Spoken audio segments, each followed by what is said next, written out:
పరాయి పెత్తనం వద్దని మనం పోరాడి తెలంగాణను సాధించుకున్నామో.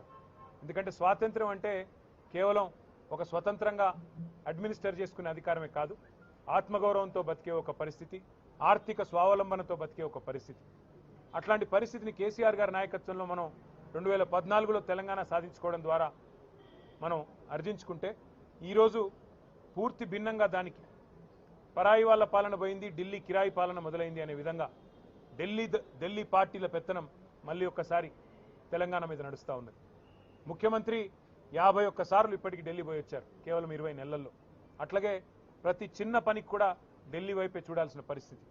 మళ్ళొక్కసారి ఢిల్లీ చేతుల్లో జుట్టు చిక్కిన తర్వాత తెలంగాణ తిరిగి ఒక్కసారి పరాయి వారి బానిసత్వంలోకి పోయి మళ్ళీ తిరిగి తన స్వాతంత్రాన్ని తన స్వేచ్ఛను కోల్పోతున్న పరిస్థితి ఇవాళ కనబడతా ఉంది.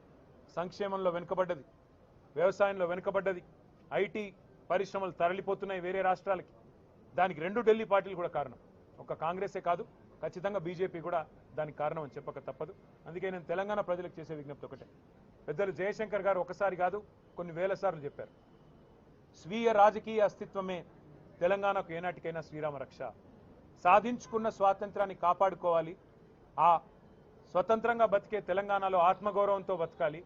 ఆత్మగౌరవంతోనే కాదు పేదలు ఆర్థిక స్వావలంబన సాధించాలి అంటే ఖచ్చితంగా స్వీయ రాజకీయ అస్తిత్వ శక్తి అయిన బీఆర్ఎస్, దాని నాయకుడు కేసీఆర్ గారి నాయకత్వమే మన రాష్ట్రానికి శ్రీరామ రక్ష అనే మాటను మీ అందరికీ కూడా గుర్తు చేస్తూ మళ్ళీ ఒక్కసారి తెలంగాణ ప్రజలకు అదేవిధంగా మా సహచర భారతీయులందరికీ, సోదరులకి సోదరీమణులందరికీ ప్రపంచవ్యాప్తంగా ఎక్కడ ఉన్నా వారందరికీ కూడా స్వాతంత్ర దినోత్సవ శుభాకాంక్షలు తెలియజేస్తూ, మనను విడదీసే అంశాలు 100 ఉన్నాయి, కులాలు మతాల పేరిట 100 ఉన్నాయి, కానీ కలిపి ఉంచే ఒకే ఒక్క అంశం భారతీయత.